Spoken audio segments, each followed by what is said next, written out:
तामिळनाडूच्या राजकारणात मोठा भूकंप. थलपती विजयने के स्टॅलिन यांच्यासारख्या तगड्या नेत्याला हरवून इतिहास रचला आहे. नमस्कार, मी आपला अँकर अजिंक्य आणि तुम्ही पाहताय RRC नेटवर्क. आजच्या या व्हिडिओमध्ये आपण पाहणार आहोत की थलपती विजयचा पक्ष TVK तामिळनाडूमध्ये कसा जिंकला, त्याचे मुख्य कारण काय. अफाट लोकप्रियता. There are so many jackals and other animals in the forest, but there will be only one lion. And even if it is single, it will be the king of jungle. It is not only a description but also a clear declaration. 27 October 2024 रोजी झालेल्या TMKच्या पहिल्या सभेला 10 लाखांपेक्षा जास्त गर्दी जमली होती. पक्षाच्या झेंड्याचे महत्त्व, त्याचे ब्रीदवाक्य, सगळे जनजनमान एक आहेत, तसेच पेरियार आणि डॉक्टर बाबासाहेब आंबेडकर यांच्या विचारांमुळे लोकांनी त्यांना मोठी पसंती दिली आहे.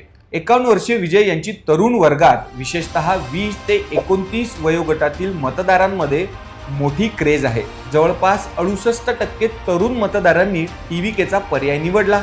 तामिळनाडूच्या 2 पारंपरिक पक्षाच्या राजकारणाला कंटाळलेल्या जनतेला विजय यांनी एक नवा आणि मजबूत पर्याय दिला आहे. पदवीधरांना दरमहा 10,000 रुपये, महिलांना 2,000 रुपये आणि नववधूंना 8 ग्राम सोनं देण्याच्या आश्वासनांनी मतदारांना आकर्षित केले. चित्रपटांमध्ये भ्रष्टाचाराविरुद्ध लढणाऱ्या नायकाची प्रतिमा त्यांनी खऱ्या आयुष्यातही जपली आहे. जननायकन या चित्रपटामुळे त्यांची राजकीय विचारसरणी लोकांपर्यंत सहज पोहोचवली. निकालानुसार TVKच्या पक्षाने 100 पार जागा मिळवून तामिळनाडूमध्ये एक नवीन लाट आणली आहे. आता ते बहुमताच्या आकड्यापासून थोडे दूर असल्याने काँग्रेस सोबत काय समीकरण जुळणार हे पाहणे महत्त्वाचे ठरेल. तर मित्रांनो, हा होता आजचा खास रिपोर्ट. हा व्हिडिओ तुम्हाला कसा वाटला हे आम्हाला नक्की कमेंट करून सांगा आणि अशाच ताज्या आणि सखोल अपडेटसाठी आमच्या Facebook आणि Instagram पेजला फॉलो करा. तसेच आमच्या YouTube चॅनलला सबस्क्राईब करायला विसरू नका. धन्यवाद.